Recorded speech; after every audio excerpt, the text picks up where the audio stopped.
If you're a fan of the weird, strange and true stories like me, delivered in a story format, then you've come to the right place. I will be uploading a couple times a week.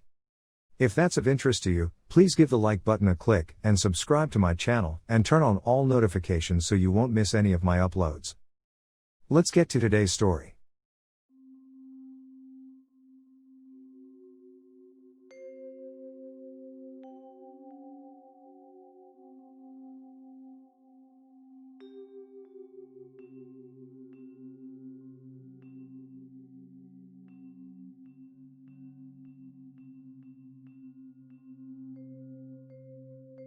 On Monday, August 21, 1978, the Caden family and friends were out on the front porch when they heard noises in the direction of an old chicken coop, just to the right of the house.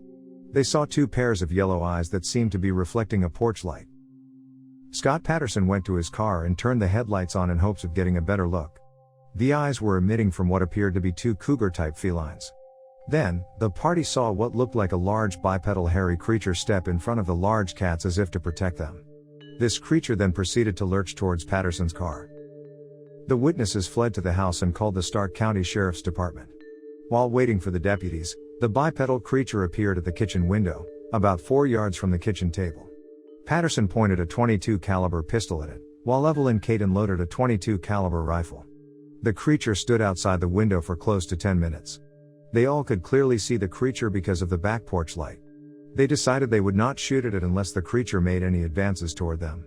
The biped suddenly left without harming anyone. "It doesn't seem to want to bother anyone," said Mary Ackerman. "It was just curious. We all felt that it wanted to be friends." Deputy Sheriff James Shannon arrived about 15 minutes after the call was made, and about 5 minutes after the creature left the scene. A strong stench was still lingering in the area when Deputy Shannon began to interview the witnesses. Shannon later told reporters that it smelled like ammonia sulfur. Extra deputies were brought in and they searched the entire area on horseback and in jeeps. The land behind the Cadens was an old abandoned strip mine, and beyond that were dense woods going up a gradual hill.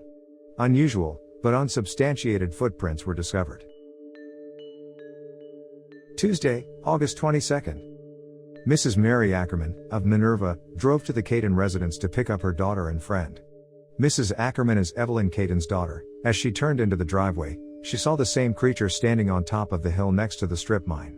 She watched it until it walked out of her view. Wednesday, August 23rd.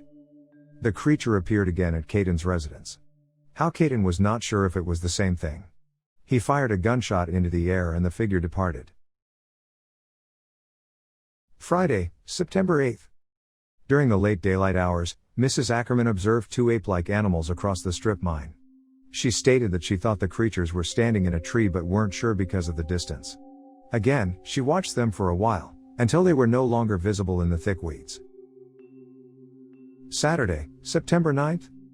Henry Colt, who lives about 5 miles east of Minerva on US 30, stated that he was walking through some woods by his house when he caught a glimpse of an unknown furry animal. Mr. Colt said that the animal was squatting next to a tree and let out a sound like a loud cough. The incidents leading up to the August 21st sighting began about the 1st of the month. Mrs. Caden believes the creature's appearance was due to her husband, Herbert, cutting down the thick brush next to the pit, and that he also dumped some garbage around for the raccoons. Several nights later, Caden's grandchildren and their friends came running into the house crying in a frightened state. They claimed to have seen a large hairy monster in the pit.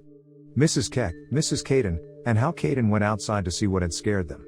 They saw a creature that was covered with dark matted hair. They estimated it to be over 300 pounds and 7 feet tall. "It just stood there," said Mrs. Caden. "It didn't move, but I almost broke my neck running back down the hill." Mrs. Caden claims that she later observed the creature in the daylight.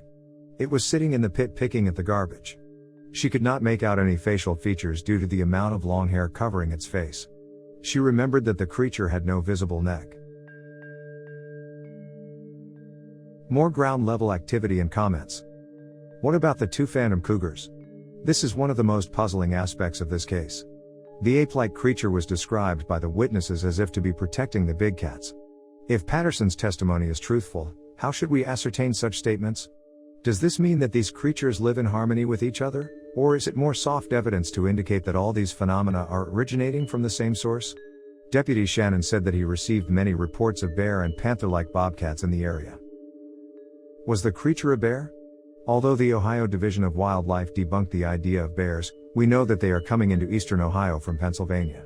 We also discovered a bear explanation was used by local law enforcement to downplay the incidents. This reasoning was used to keep the local vigilantes and hunters away from the woods. Mrs. Caden was asked, "Do you think what you saw were bears?"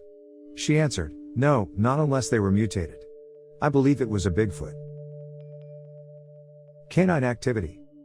Prior to the August 21st sightings, one of the Caden's German shepherds was found dead with a broken neck. The dog had been chained up with a collar to the doghouse. The collar was found next to the dead animal still intact and connected to the chain. We can speculate that either 1.